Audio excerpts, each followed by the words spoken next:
Hello दोस्तों, मेरा नाम राहुल वर्मा। मैं एडवोकेट हूँ और जैसे आप जानते हैं कि माय एक्सपीरियंस विद कोर्ट जो सीरीज़ है मेरी इस यूट्यूब चैनल की, उसमें मैं आज फिर से एक नया केस आपके सामने लेकर के आया हूँ, जिसके अंदर मैं एक्यूज़ के जो राइट्स हैं उसके बारे में बात करूँगा। पिछले वीडियो के अंदर आपने देखा कि मैं 2 केस डिस्कस किए थे। आज ये तीसरा केस है जिसको मैं पार्ट 2 कहूँगा। Let us start with my new case, my experience with the court. ये अभी तकरीबन 4 साल पहले की बात है। मेरा एक मैटर था एक कोर्ट में। मैं कोर्ट का नाम, जज का नाम नहीं बताऊंगा, just I am sharing my own experience with the court. तो एज़ यूजुअल जो टाइमिंग होता है कोर्ट का 10 बजे का, मैं पहुंच गया कोर्ट के अंदर, बिकॉज मेरा एक जो क्लाइंट था, जो एक क्रिमिनल केस जो था मेरे पास, उसके अंदर मेरा क्लाइंट था, वो जुडिशल कस्टडी से तिहाड़ जेल से आना था। तो मैं बैठ गया कोर्ट में जाकर के ऑन टाइम। क्योंकि जो जुडिशल कस्टडी से जो अक्यूज़ आते हैं वो जनरली 11 बजे के बाद ही आते हैं, जनरली सुबह सुबह वो नहीं आते हैं।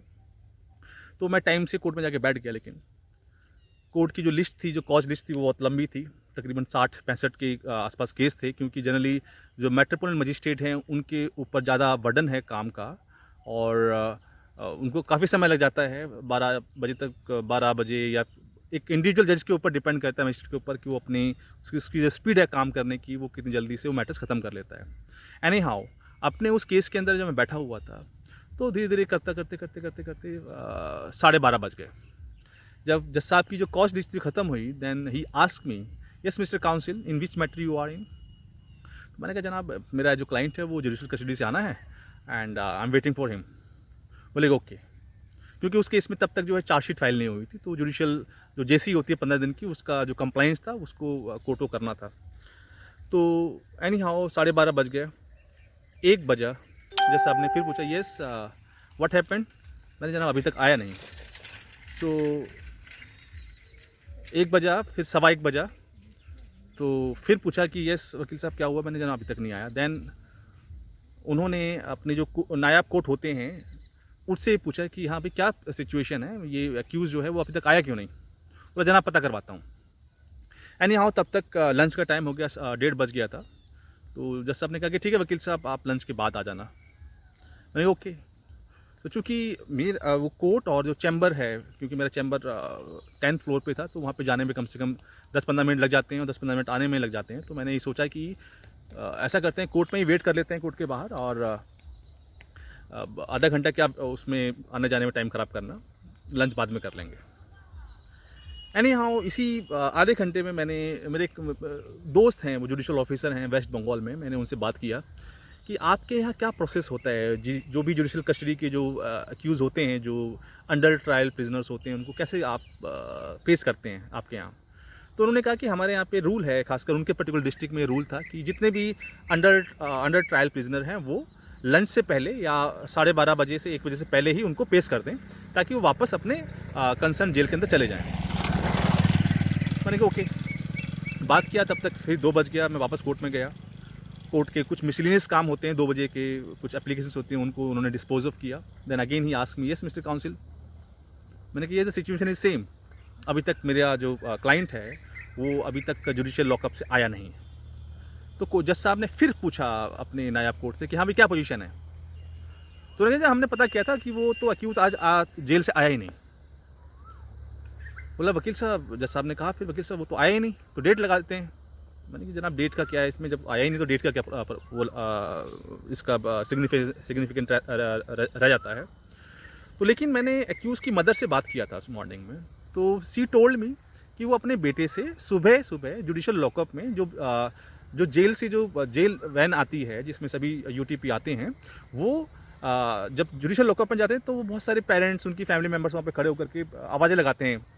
तो उसमें उन्होंने, उसकी माँ ने मुझसे कहा कि वकील साहब मैं तो अपने बेटे से सुबह मिल चुकी हूँ, मेरी बात भी हुई है मेरे बेटे से, वो तो यहीं जुडिशल लॉकअप के अंदर है, कोर्ट के अंदर।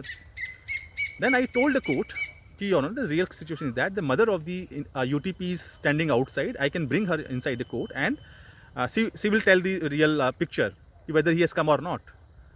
The mother of the accused has already met with the accused in the morning, and this Nayab court saying he is not came forward from the jail.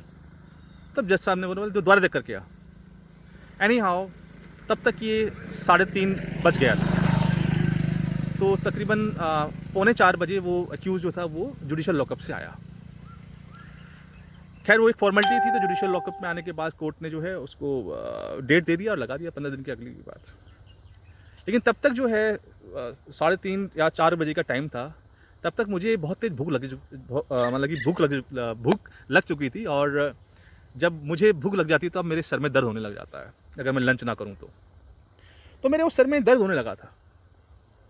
तो मुझसे रहा नहीं गया, मैंने कोर्ट से कहा जब उन्होंने डेट दे दी, your honour I want to make one submission. बोले कि yes mister counsel, what I have to say. I have one question. बोले कि what. There are 3 type of accused. There is a one category of the accused, those belong to hardcore criminals. Second category of the accused, those are first timer. And the third accused are the innocent. Whether they are innocent or not, they will decide after the trial. But it is my presumption and it is my opinion कि there are 3 category of prisoners in the jail. तो जनाब जो first timer होता है या फिर जो innocent लोग जो बंद होते हैं जेल के अंदर किसी भी केसेस के अंदर, सो जब वो जेल के अंदर आते हैं, जब उनकी तारीखें होती हैं, तो उसके अंदर क्या होता है, जो फर्स्ट टाइमर है वो मॉर्निंग में जनरली ब्रेकफास्ट नहीं करते हैं। क्योंकि हम अक्सर देखते हैं कि जब आदमी ज़्यादा खुश होता है, ज़्यादा दुखी होता है तो वो खाना नहीं खाता, because there is some psychological effect.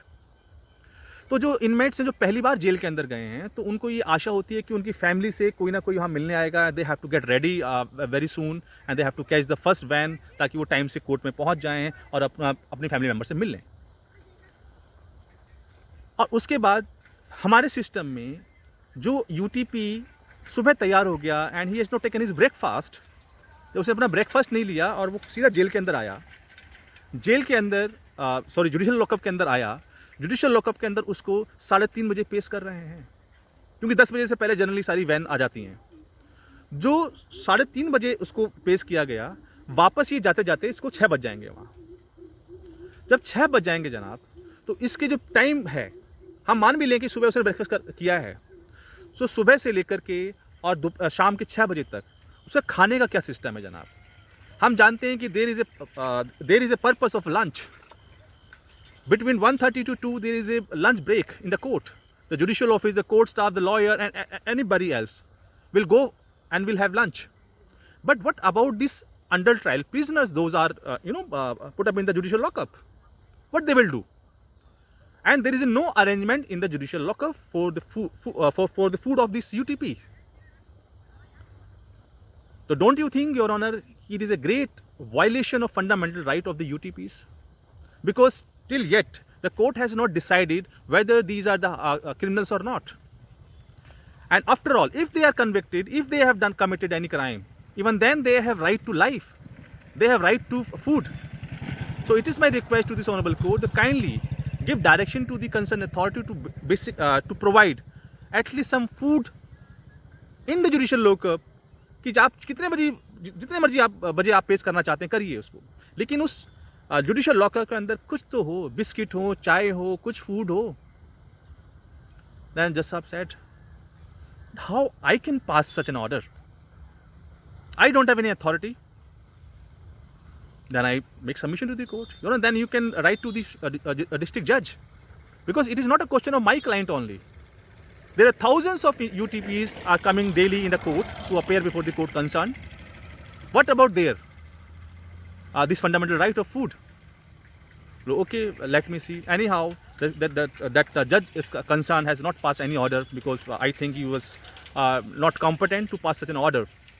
But neither he passed any order nor he has give direction or make any application to the district judge. So what I feel कि ये जो छोटी छोटी चीज़ें हैं जहाँ पर हमें बड़े ध्यान रखने की ज़रूरत है। जब हमें भूख लगती है, हम एक्यूज़ नहीं हैं, बट जो UTPs हैं they are also human being.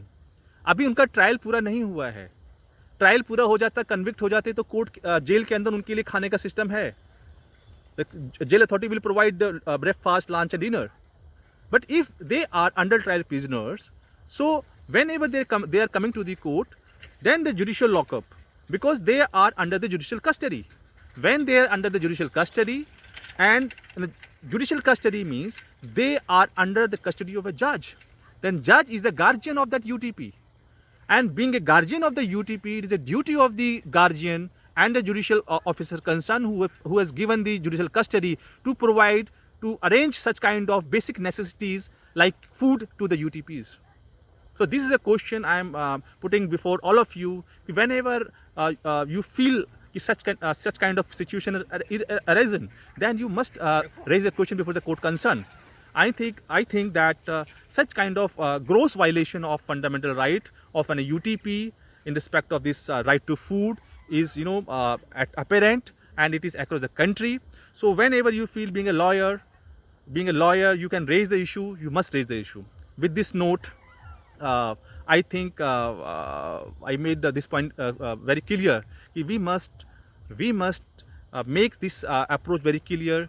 We are standing for the rights of human rights of a citizen. Citizen includes the complainant. Citizens include the accused person, even the convict as well.